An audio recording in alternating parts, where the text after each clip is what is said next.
Where there is no vision, the people perish. We are literally dying when we're not dreaming, when we're not envisioning our lives. Dreaming is free. So if you're going to dream, you might as well dream big. So remember this, you don't see things in your life as they are. You see things in life as you are. The most successful people I know are the most self-aware, meaning they're aware of what they do and they're also aware of what they think. There's a type of person that walks in a room and says, "Here I am." And then there's the type of person who walks in and says, "There you are." Let me tell you something. Most people feel invisible. You begin this week to see every conversation through the lens of the other person, your whole world would change. That's the most powerful thing about this. That's the most important thing. That matters to people. Welcome back to the show. So you're going to see a change in the show between now and the end of the year. You know, it's been no secret that I've had a few health issues the last couple of years. Heck, I haven't even posted on social media in a few years, but we've been coming strong with 3 podcasts a week, even during that time. Well, between now and the end of the year, I'm going to scale it down a little bit, but give more value. So what I'm going to do is I've created a masterclass that's going to come out on Tuesdays, and you'll still get your Saturday episodes. We're going to take a pause on Thursdays, but every Tuesday, you're going to get a masterclass from me that I've created to help you finish 2025 strong and go into 2026 and make it the best year of your life. I'm calling this masterclass Max Out Your Mind, Faith, Focus, and Fire, Mastering Your Internal World so you can navigate your external world. It's going to come out every single Tuesday. I think you're going to love it. This week is time to get clear on what we want in the future. This lesson's about the power of vision and seeing what others can't. I know you're going to enjoy it. And what we're going to talk about today is really your dreams. And a little bit more specifically about that, we're going to dig deep when it comes to dreaming this week in terms of being consistent with our dreams and auditing our dreams, or what I would call your vision for your life. There's too long of a gap of time between most people evaluating and being aware of whether they've got a current vision that moves them in their life. They wait too long to evaluate it, or they don't do it enough at all. They don't audit their vision and their dream often enough. And that's so critical, because I want you to remember this in life. It takes leaders with vision to help people with dreams. And you may say to yourself, "But I'm not a leader at all. I work in a cubicle." Well, are you a mother? Are you a father? Do you intend to ever be a leader? Are you leading yourself at least through life? You're a person with a dream. And in order to fulfill that dream, you've got to have a clear, compelling vision that moves you. And oftentimes in life, we just haven't looked at it in a long time, if ever. And maybe we need to do that at this time of year right now. No matter when you're watching this video, this applies, but particularly towards the end of the year as you enter a new one. But I think as you enter a new week, as you enter a new day, it's appropriate to do this. And I know most of you watch this show because you want to get into the top 1%. Getting into the 10% is where most of you have gotten. You've already lapped about 90% of the people in life. There's this fallacy that people think, if I work really, really hard and I get to the top 10%, I beat 90% of the competition, 90% of my former self, that the same effort level, because I've got momentum, is going to get me to win and dominate in that 10%. And it's not true at all. When you get to that last 10%, you're 50% done. Getting to that 10% really is not that difficult. Beating 90% of the people is not that hard. You can beat 90% of the people by having a great attitude, outworking them, living right, and just being consistent and staying after it and not quitting. You do those things long enough, you're probably going to beat 90% of the people. You get to that 10%, so many people don't know the secret. The secret is you're only halfway done when you're 90% there. And I'm probably the first person to tell you this. This 10% is a different game altogether. You got to be great. You got to be focused. You got to bring energy. You got to be innovative. And one of the things you really got to do is you have to have a clear, precise, fresh, current vision for your life. Not one from 2 years ago. Maybe not even one from a year ago. Have you not ever gone through a year where the beginning of the year you thought you wanted something really bad, and by mid-year you're like, this isn't what I'm after anymore? Yet we still chase the same things or keep the same opinions or the same beliefs just to stay consistent. So one of the things that holds people back in life is trying to be consistent in the way that they think. And I know that sounds counterintuitive, but trust me when I tell you this. Too many people try to stay consistent with the beliefs they have, believe it or not, and the vision they have for their life. And they cling to old views simply to stay consistent. And could it be that your current viewpoint, your current beliefs were good enough to get you into the 10%, but won't be good enough to get you to the 1%? And re-auditing, what do I believe? What are the positions I've taken? What are my dreams? Usually it requires re-auditing and reevaluation, but so many people are unwilling to change their position on something. Look at people when it comes to politics. They believe what they believe, or about life, or about success, or about winning, or about their company, or about themselves, most importantly. They're unwilling to change their beliefs because they think that makes me inconsistent. One of the things that drives me most crazy in politics is watching political leaders, and they'll just never say, hey, I changed my mind, right? I've got more information now. Or circumstances and conditions have changed. So my opinion has changed. To me, great leaders do change their opinion. Great people change their opinion. They change their position. They change their viewpoint. And yes, they do change their dream and their vision. Gandhi has this great quote. He said, constant development is the law of life. A man who always tries to maintain his dogmas in order to appear consistent drives himself into a false position. And so one of the things people won't tell you is that to get to that new level, because you're going to be facing a new devil, more than often requires a reevaluation of what you intend to believe about the circumstances, your business, yourself, your life, your belief in yourself. What it took to get through the 90% to where you are now in the top 10% in your life or in your field isn't what it's going to take to get to the top 1% or the top 1% of 1%. And so it is true. Let me say it again. When you are 90% there, you're 50% done. You're not just addicted to an old habit, you're addicted to an old story. And this old story has become so familiar, you've mistaken it for who you are. A story about yourself, a belief about yourself, or a story about your product, or a belief about your product, a story about your children, or a belief about your children, a story about your husband or wife, or boyfriend or girlfriend, a story about so many things. This story becomes so familiar, you've mistaken it for who you are, or they are, or what the circumstances are. And let me say this very clearly to you. That's why you're stuck. Most of the people that listen to this show, not all of them, but most have gotten to that 90% where they are more focused than most. They do care about life more than most. They have worked on themselves more than most. And they've developed some beliefs that have allowed them to get to a place as a mother, as a father, as a business leader, as a human being, as a successful person that's got them past about 90% of the people. And so what happens is this story becomes so familiar, we don't evaluate our dream. And the reason that I think that matters is I believe you are reborn and healthier when you're dreaming. In my life, I've been the most unhappy when I'm not dreaming, when I'm not envisioning my life. I feel the most unhealthy. It's because I haven't reevaluated my dream in a while. And it might be millimeters of change in the dream. It might not be a massive course correction, although it could be, but it might be just a next level, a new insight, a deeper focus. And you become healthier. You become stronger. So you end up becoming a healthier and stronger version of you. So let's evaluate our dreams for a minute. It may not be, you may just have a wrong dream. It may be an old dream. It may be one that doesn't serve you anymore. And here's some barometers or some tests you can give yourself as to whether it is. So it may not be a wrong dream because it's bad. It could even really be a good dream. It's just not the right dream for you. So if what you're dreaming about right now is fun, but it's not fulfilling, if you've fallen in love with doing something that has no fulfillment attached, there's nothing wrong with that, but you were made for way more than that. D.L. Moody has this incredible quote. He says, our greatest fear should not be of failure, but of succeeding at something that really doesn't matter. That really doesn't matter. And so really evaluate that. But if you don't have a dream that's fulfilling, that nurtures your soul, and that dream could be as simple as you getting in shape or getting closer to your faith or anything like that. But if it's fulfilling, it's enduring. It'd be terrible to get to the end of our life and go, man, I made my dreams come true. I was successful at things that didn't matter at all.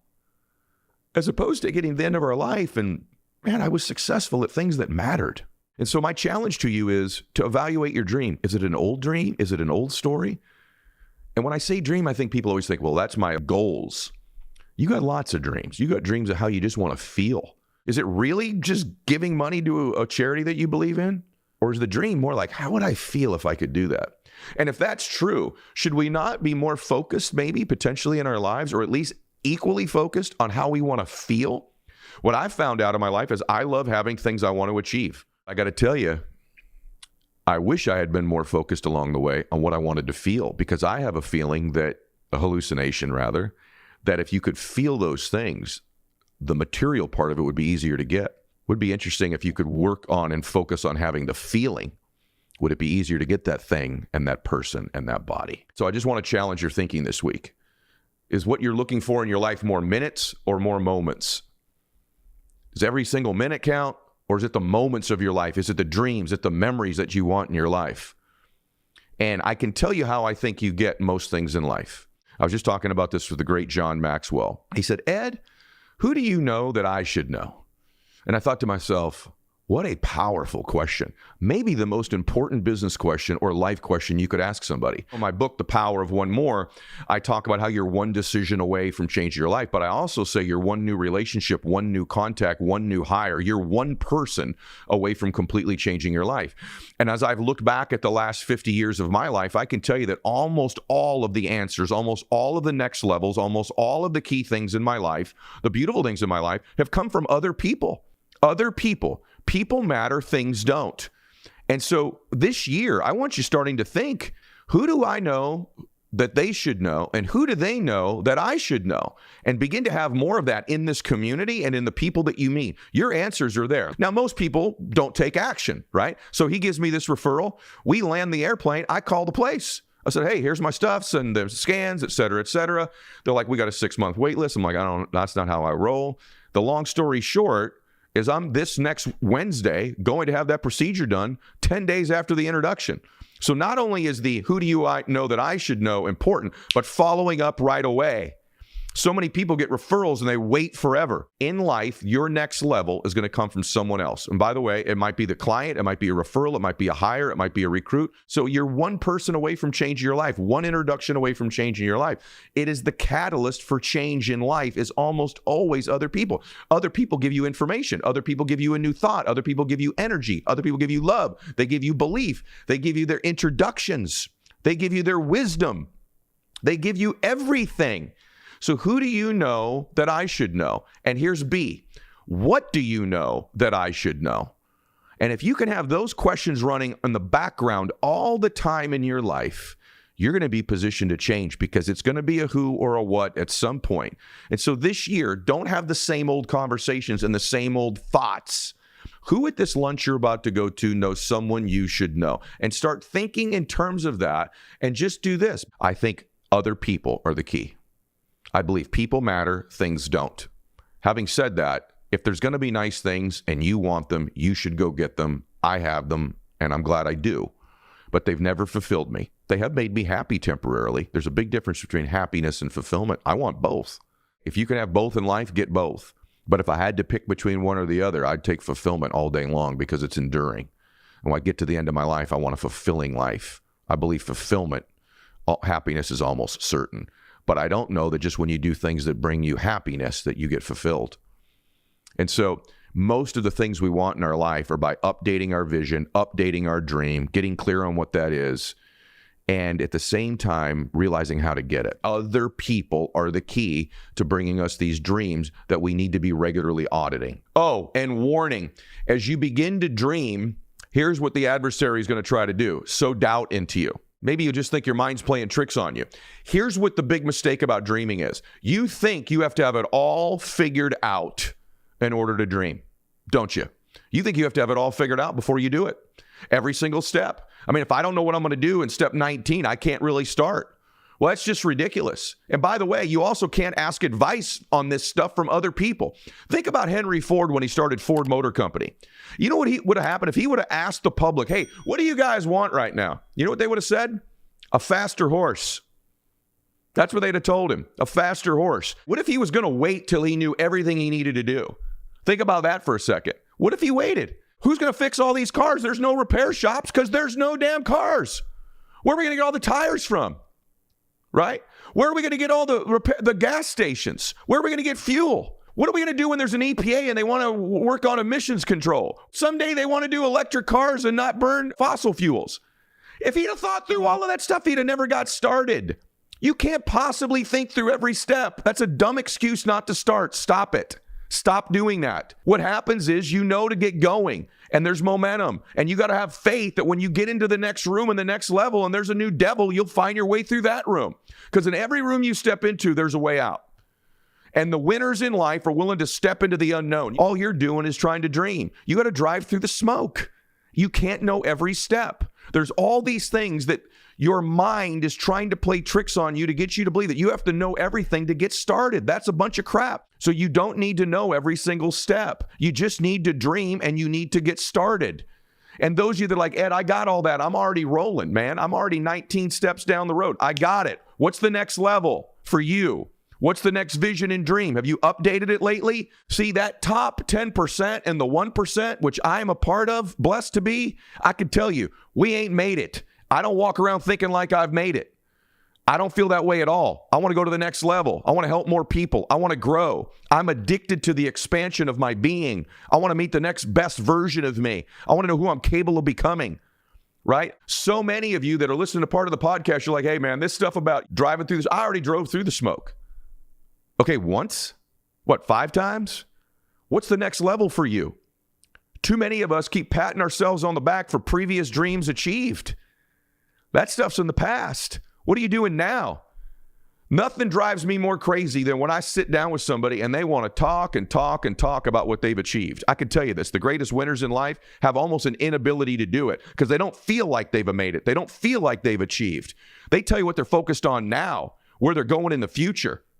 It's almost impossible to get them to talk about the past. And so I want to challenge all of you at every level.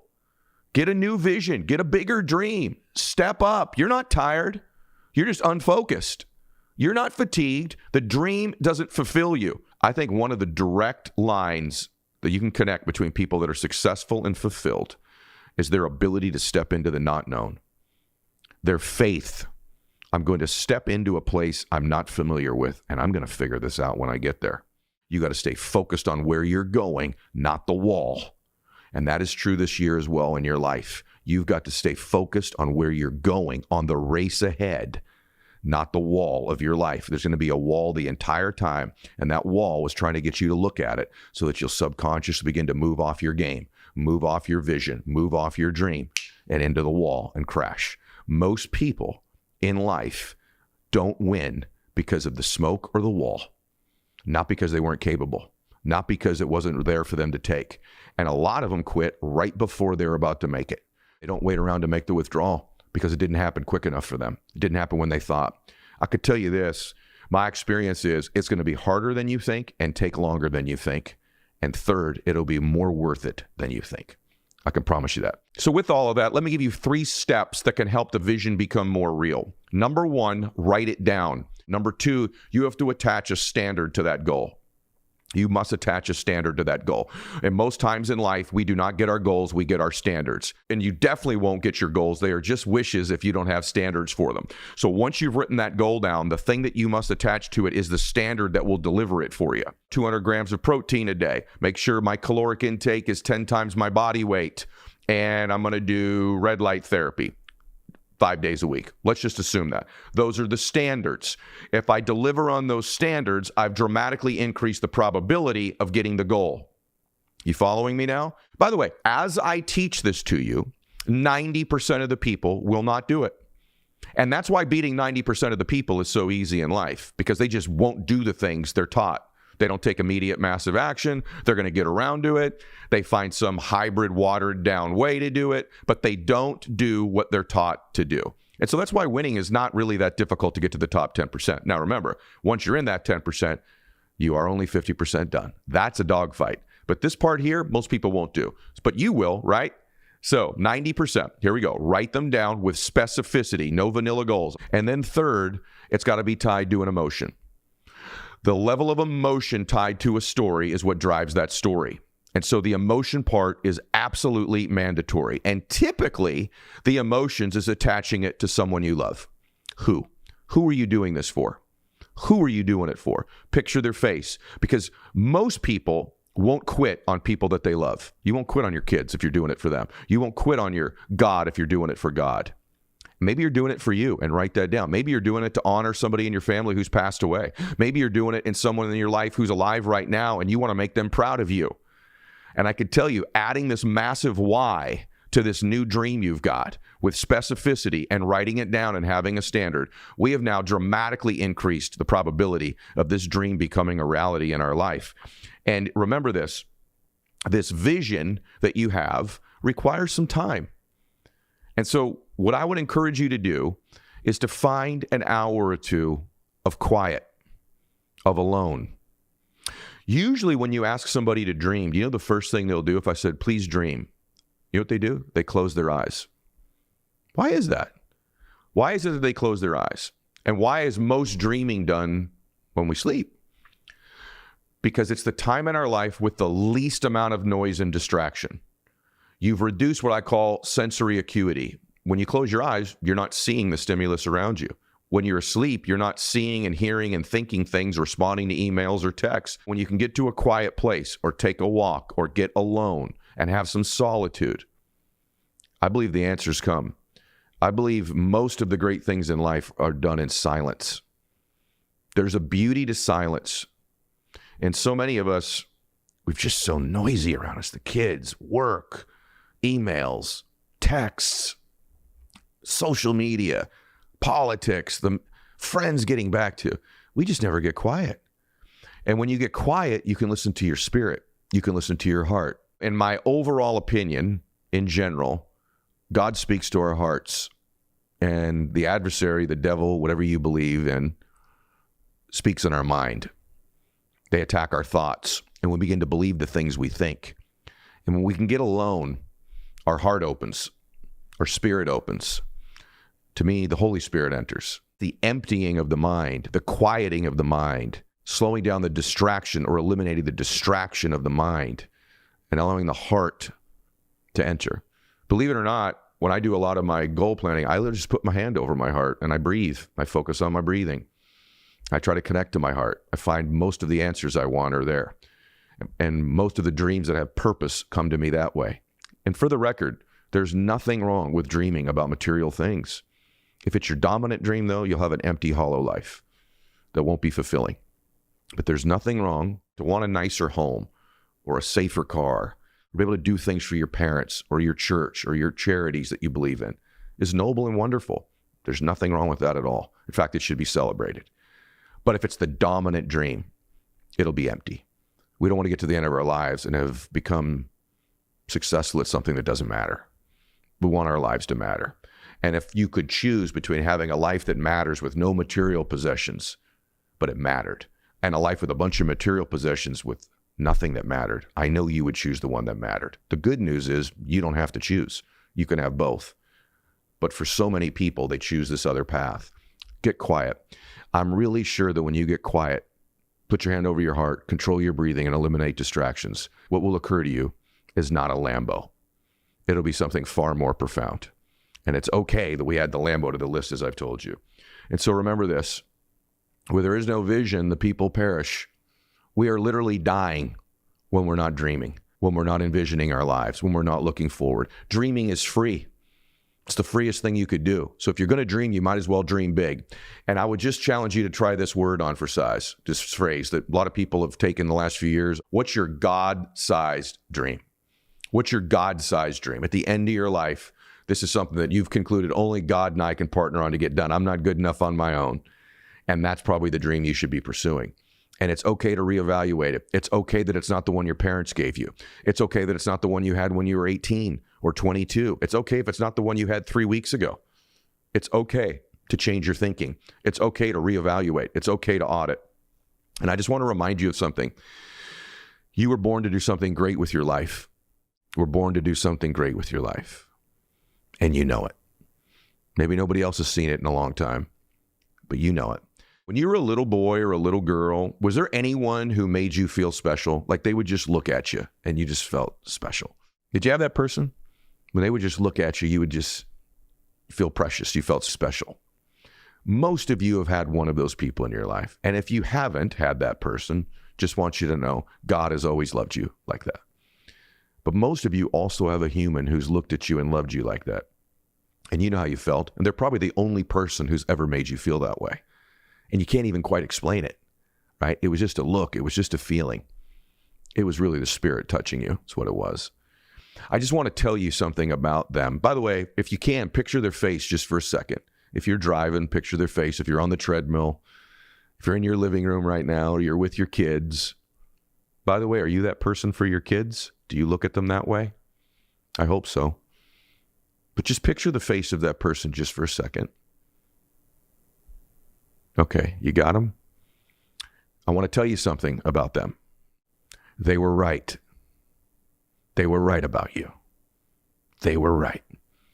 You were born to do something great with your life, and you are special. It's flipping time you make them proud of you. You need to step up and make them proud of you. If they're still here, you've got time to make them proud of you while they're still here. If they've passed away, you can honor them with the man or the woman that you're becoming. And so I want to make sure that dream you've got is worthy and consistent of you, of God, and of them. And then you know you've got the right dream. It is not too late. You are not disqualified. Your past failures and setbacks do not disqualify you. By the way, the fact that maybe you've always been average, the fact that you've always been invisible, the fact that you haven't beat 90% of the people yet also does not disqualify you. There is time left. You deserve this, but you got to start behaving like it. You got to step up. You can't dream things into reality. You've got to go for it. Life is not going to give you what you would dream about or wish for. It's going to give you what you're willing to fight for, what you are willing to get after it, what you're willing to battle for. And I think that person you've connected that dream to, that why in step 3, you'll fight for them. And if you'll fight for them long enough, I believe those dreams become a reality because you were born to achieve them. Do you ever think about what you think about? Because if you did, and if you took control of that, you could alter the direction of your entire life. Most people never take the time to take an inventory about their thoughts. Yet our thoughts control our world. Our thoughts are like magnets. They literally draw towards us that which we obsess about. And so most people never take the time to analyze what they think about. The most successful people I know are the most self-aware, meaning they're aware of what they do and they're also aware of what they think. They're aware of how they're perceived. So today's message is about thinking. And then we wonder why our life seems to repeat itself over and over again. So really the difference in our life, if we have 75,000 thoughts a day, here's the crazy thing, 91% of them are exactly the same. The separation in our life is in those 9% of their thoughts, because remember this, these magnets are pretty powerful. That's why I'm always saying that your obsessions become your possessions, because they do. You draw into your life exactly what it is you think about. It's a physical reality that you attract to yourself what you think about. So what I'm here to tell you today is you've got to hone in and get aware of what you think about and then alter those 9% of the thoughts that are variable on a daily basis to serve you. Because if you don't, these thoughts become like viruses. They're viruses in our minds. What happens in a computer when it gets a virus? It slows down. It becomes sluggish. It doesn't function at its optimal level. Same thing with our thinking. If we don't get those 9% of our thoughts to serve us, our lives go in a completely different direction. So remember this, you don't see things in your life as they are. You see things in life as you are. And so the more you alter you, the more you begin to see things differently. What's is amazing about this is we control who we are by what we think about. Thinking a new thought opens a space up in our minds, in our lives, that never existed before prior to having that thought. It's like a brand new space you've created just by thinking it. And what happens is your unconscious and subconscious mind goes to work on filling in that space with the people, places, resources, and things to fill it up like a room and an architect would, to fill up that space and fully furnish it. That's the power of how we think. Most people, those variable 9% of their thoughts is the new thing they're worried about, the new fear they have, the new response to an email they have to make, and they never dictate the terms. Remember this, your mind is a weapon.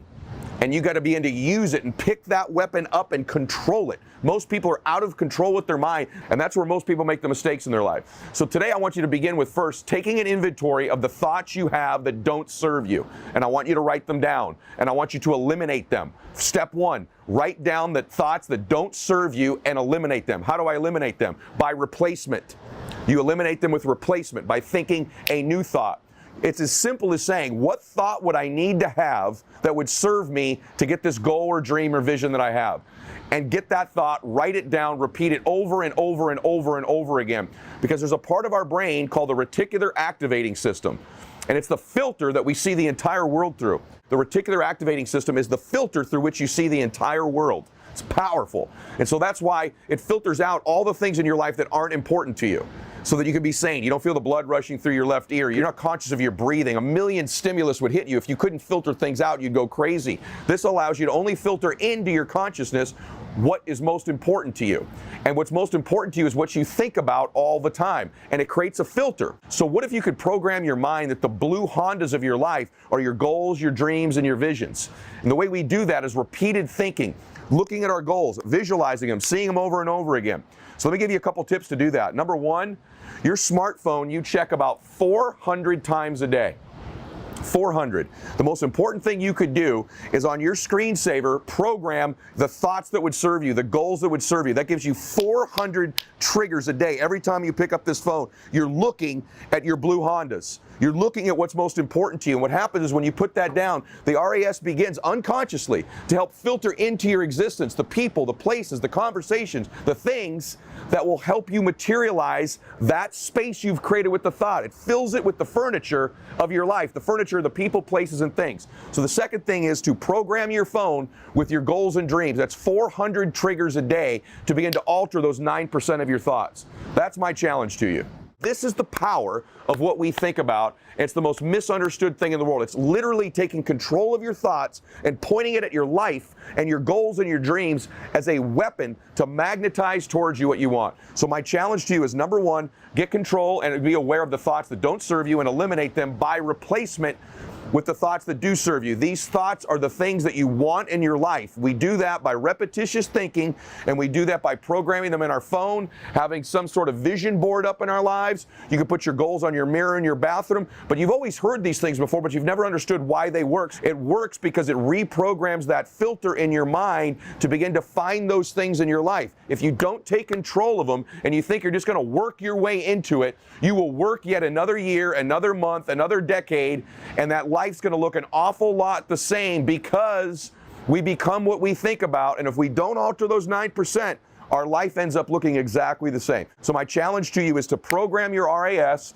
to write those goals down, and to repetitiously program them into your thinking as much as you can. I used to walk this beach as a kid and say, this is where I want to live. And the more my brain went to work on that specific thought, that specific place, the more likely it was to happen. So remember this, the more specific you are with your thinking, the more intentional you are with the thoughts, the higher the probability of it happening, and your brain can go to work, that RAS can go to work on finding the people, places, things, and resources to fill in that very specific thought that you have. The other thing is this, your brain likes to gravitate towards what it's most familiar with. The more you think about something, the more you place yourself on that beach, in that house, with that amount of money, with that body, the more repetitive it is that you place yourself in those things, those places, and those situations. You actually eventually convince yourself literally that you belong in your dreams by the repetitive and specific thinking and visions of them over and over again. The last part of the steps that I want to share with you is that you've got to control the beginning and the end of your day with your thinking. And so one of the first things you need to do when you wake up, after you do your stretching, your prayer, your meditation, whatever it is to take a 5-minute window and control your thinking, whether you after your meditation, your prayer, whatever it is, but you take a 5-minute window and you visually see your goals and dreams. Picture them as videos in your mind. Picture them as you possessing them and see them written down on a sheet of paper. This will begin to control your mind for the day. And then at the very end of the day, what I do, one of the last things I do after my prayer, when I'm laying in bed at night, is I read through my goals and my dreams, I picture them, and I allow my RAS and my subconscious mind to go to work on them. When I get my sleep, it's going to work on revealing to me, it's playing back the video, believe it or not, of my day in my mind, and it is revealing to me the things that I may have missed in that day that could bring those things into my reality, and it helps me wake up ready to get them as well. So if you'll do that, where you wake up, you go to bed, and when you check your phone, you're going to alter those 9% of your thoughts. These are 3 key steps on changing the way you think. And we know if we can change the way we think, we change the 9% of our thoughts, we change what we obsess about, we begin to possess them. That thought opens up a new space that didn't exist before, just like that chair you're sitting in, and we'll begin to create those things in our lives. Use these 3 steps to change your thinking, and I know if we stack that up over a day, a week, a month, 3 or 4 years, in a decade, the direction of your life is completely different. You see yourself living like this. And so I wanted to put it out to all of you in an effort to maybe help you with your personal and your business relationships. I think it's sort of, at least for me, it's been groundbreaking understanding and work.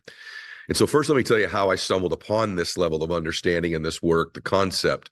First, I think it'll make sense for you. And then we'll break it out and sort of extrapolate it into our personal and business relationships. So maybe about a year ago, I was at my mom's house. I was visiting, and just for a quick second, I was going to make an Instagram post. So I went to take a selfie picture, and I held the camera out. And I went to take the picture, except when I held it up, I don't know if you had this happen, the lens was the other lens. The lens had flipped, and the picture wasn't facing me. It was my mom. And I caught this glimpse just of my mom in the other end of my phone, just for a second. I was expecting to see me, but I didn't. I saw her, and I saw my mom. And it just struck me looking at my mom through this lens when I was expecting to see it through the lens that would see me. I just had this flash of seeing my mom differently. And ironically, seeing my mom see me, if that makes sense, because she was watching me take this picture. And it flipped the lens. It switched the lens for me instantly to where, let me explain. I saw my mom seeing me, not me seeing my mom. And in a minute, I was just flooded with all these thoughts. What does my mom see of me? Now, obviously, I'm her only son. She loves me. I'm not referring to those kind of things. What's the lens through which my mom has experienced me? And it dawned on me. In life, we see every relationship we're in through our lens, through how we see them and how we see them seeing us. That's completely different than seeing them as they see us. And I thought, what's my mom's experience with her only son? Does she get the time with him that she wants? Is the depth of our conversations to the extent that she would like them to be? Am I in a hurry too often when I see her? Do I take it for granted too often? And then that day, as I was driving away, I started to picture all the relationships in my life that meant something to me through their lens of looking at me. The last time my daughter saw me walk in a room, the last 100 times, how did I respond? What did she see? What was my mood? What were our interactions? What were the topics? How much was laughter? How much was intense? How much was just looking at our phones? And I started to see my daughter and the lens through which she sees me, her conversations, her experiences. Does she see me stressed, worried? Does she worry about me? What are her thoughts about me? Am I too brief? Do I stay on the phone too long? Am I helping her? Do I listen to her like I need to? And it flashed to several of my friends. And in a lot of those friendships, I thought, well, they're just in maintenance mode. I see them, and when I see them, I see how much I love them and believe in them and think they're awesome and funny. But when they look through their lens at me, do they see a man who loves them, who believes in them, who thinks they're funny, who listens deeply, who cares about them deeply? Do they see that through their lens? It's a trip. When you begin to see other people in your life, and just you consciously, when you're with them or you think about them, switch that lens around and look through their eyes at you. You'll learn a lot real quickly. It's actually very humbling. And it's interesting that you could go your entire life, if you didn't hear this or think about it, only seeing life through the lens of your own eyes outward and never flipping it to their eyes outward. I'm saying put yourself in their lens. What do they see, feel, hear, and experience from you? It'll shock you how much you overestimate some relationships, the depth of them, and the extent to which they feel the things you assume they feel from you or about you. And then I switched it from that to my business relationships. Some of the people I'm in business with that I have in maintenance mode, you know exactly what I mean. But the last 20 times my assistant saw me walk into the office, what did she see? Did I stop and talk to her? Was there a lens? Did I ask about our children? Was there a depth of exchange there? Was I in a hurry? Did she see me stressed? Did she see me worried? Was I caring and kind, or was I rude and flippant or short? And then I thought, now take that last one and the one before that and the one before that. And what about the last 30? What's the lens that she sees me through? People that I'm in negotiations with now, I stop and think, what's their lens? What are they seeing? What are they feeling? What are they experiencing before this conversation and after? And it's absolutely changed the way that I interact with people. It's made me connect more deeply. It's made me care more deeply. It's made me more conscious and intentional about my interactions with people. And it changes you deeply. It certainly has changed the way that I look at my relationship with my mom. I'm her son, so she loves me, but do we have conversations as friends? Do I know her as an individual outside the family, or do I just know her as mom? I caught my mom saying to me the last 3 or 4 times we talked, thank you for calling me. And I thought my mom shouldn't have to thank me for calling her. And I didn't feel right about that. And so this lens thing is fascinating. Take your family, the people that are most important to you, just for a second, even close your eyes and switch it. What's their lens seeing? What are they feeling? Not just the last conversation, the last 10, the last 30, the last 50. How about your friends? What's the lens that they see you through? Not how you see them, not how you would like them to see you or feel about you, or you assume they do. Stop and look at the camera through which they've been observing you for however how long. Then go to business just for a second.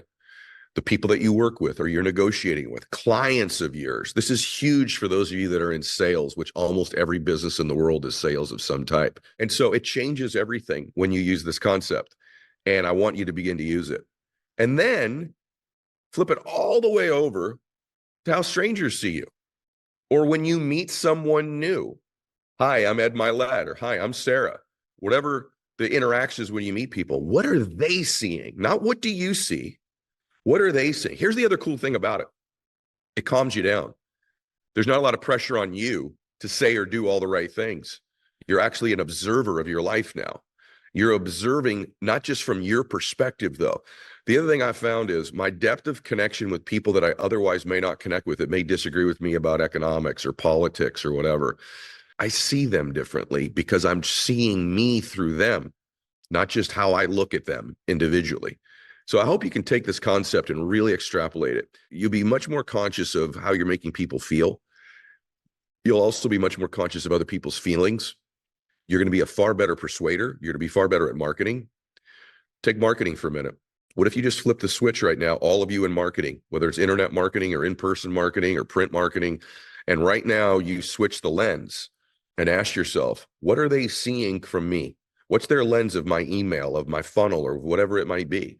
Ask yourself that. If you make content online and you're doing any type of branding, switch the lens, not from like looking at your video, like, what do you see? Do you like your video? But what do they see? What do they feel? What are they experiencing? What are their opinions about you?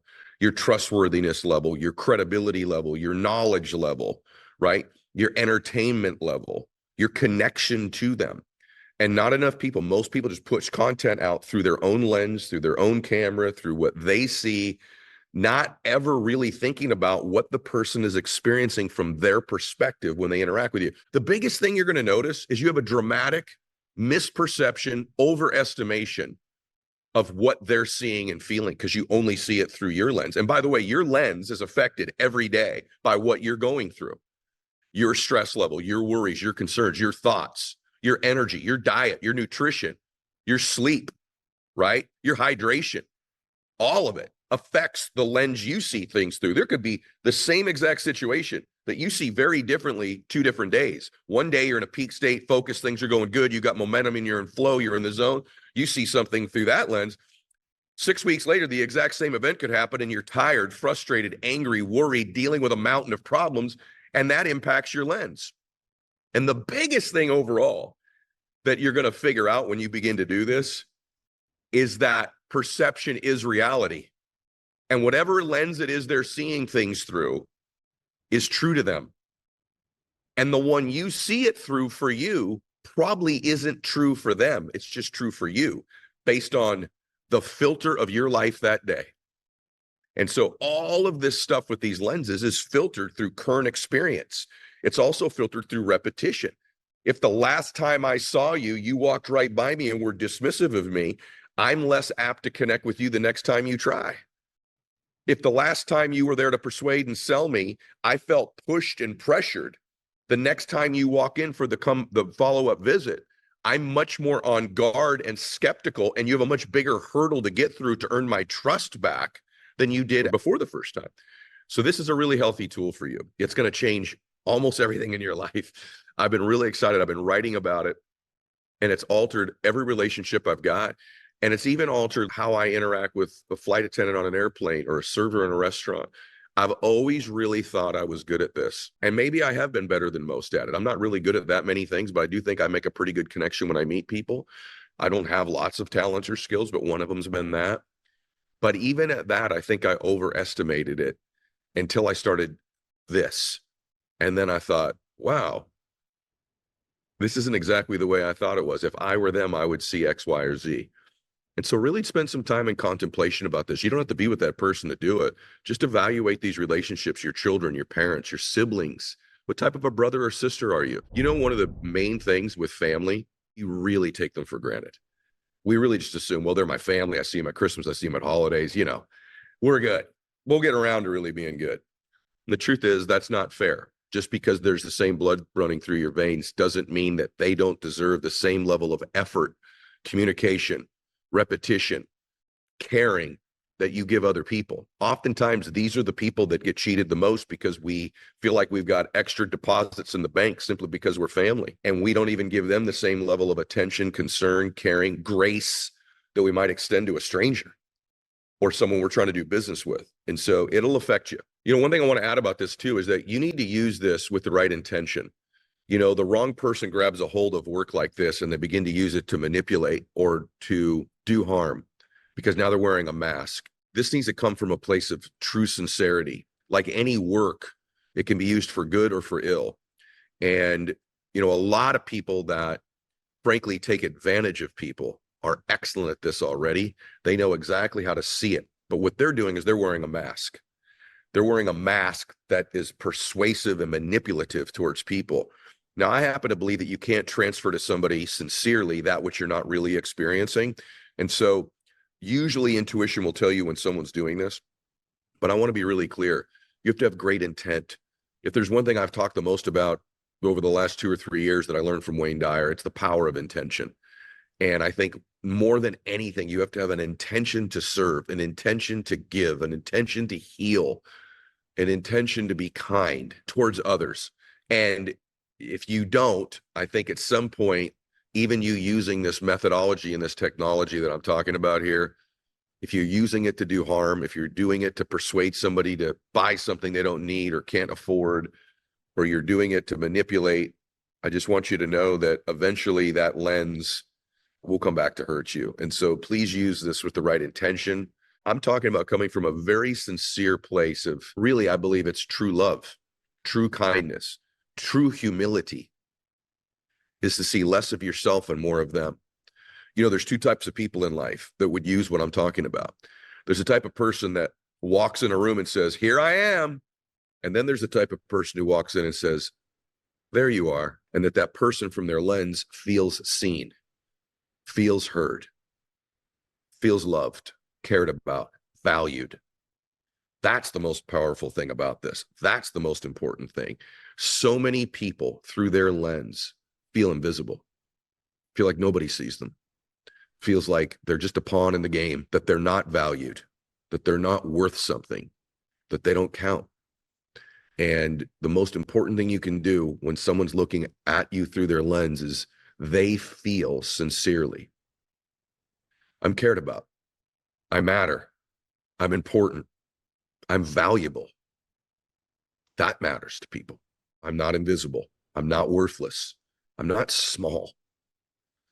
And when you begin to do this the right way, man, are you spreading something powerful in the world for good. You become a tremendous force for good. The one thing I sense more than ever in this culture of wherever we are now, celebrity idolization at its highest, is that so many people don't feel seen, valued, important, never mind loved, just acknowledged. I see you. There you are, not here I am. Probably the most important thing I could tell you about using this work here. In almost all of our relationships in our lives, we see everything through our own lens and not the lens of the other person. And when you begin to switch that perspective and just think just for a second about what it is they are seeing in their lives, it will awaken you. And in some cases, it's a rude awakening. Because let me tell you something, most people feel invisible. They don't feel worthy. They don't feel important. They don't feel valued, never mind loved in many cases. And when you're interacting with clients, the most important thing you can do is see that interaction, that coaching call, that sales call through their lens. It will be the most incredible awakening. If you begin this week to see every conversation through the lens of the other person, your whole world would change. It'll also help you spread more of the things in life that you would like to spread. I promise you, it will change things for you. So this week, you get a call today. Before you get on that call, see that call through their lens. If you've had one with them already, what did they actually see and feel last time? Do they feel seen, valued, believed in? If you're supposed to be giving them growth items, are they growing? Do they feel growth? Do they feel cared for? Do they feel like they're getting overwhelmed with value compared to what you charge them? Do they feel like they're winning this with you? If you don't have that going this week, if you've got a sales call, when you're communicating with them throughout that call, switch the lens and see what they're feeling, hearing, and seeing from you. It'll cause you to make the right adjustments on the fly. If you've got calls on the phone, Zoom calls, begin to feel and see things through their lens. You are hyper addicted, I promise you, to your own lens. Completely addicted to seeing things through your lens, your view, your filter, your emotions, your worries, and your thoughts. And that guides everything you do, which is why your influence is limited. But if you begin to see things the way I'm referring to them, your influence will expand dramatically. The way you communicate with people, what they feel, I promise you that if you see it through their lens, and by the way, you can do this with your children this week. What lens have they seen you through this morning, the last week, the last 10 times they've seen you? Your siblings. I had to evaluate a lot of this. And in my own case, my own siblings, I'm in too much maintenance mode with them. They're not getting a depth of relationship with me that they deserve because they're my siblings. I just take it for granted. They take it for granted. Well, they're my sisters. I'm their brother. Like, we're good for life, right? We don't have to work on this stuff. Yes, you do. Somehow family in our lives, like, well, they're family. Like, yeah, I don't have to really work hard at that relationship. You don't have to. Yes, you do. And if you don't wake up, you'll end up much older and just have a maintenance mode with your siblings, which sucks. It's not what you want. You want a depth of relationship. I want them to feel loved, believed in, valued, cared for, important, smart, somebody that I need in my life. And so I would challenge you to do that. I hope that helped you today. It certainly has helped me. And I just challenge you. I'm doing it right now with you. I'm doing it right now with you with the content I'm creating. I begin to think even more deeply through what you see, feel, and experience. Because I know how I feel about you. I know how I feel about the work I want to do. I know how much I want to give. I know my heart to serve. I also know that you need to feel that and experience that if I'm going to have the impact on you that I want to. And oftentimes I think I take for granted that people just know that. What if you're brand new to my video? What if this is the first one you've seen? And so it's altered a little bit the way I communicate my message. And I think it will with you, with others as well. So I hope this helped you out today, everybody. Again, share my work if it helps. I'd really be grateful for that. The show's the fastest growing show in business, entrepreneurship, and personal development in the world for a reason. It's because all of you share the show so often. And I'm very grateful for that. All right. God bless you. Max out.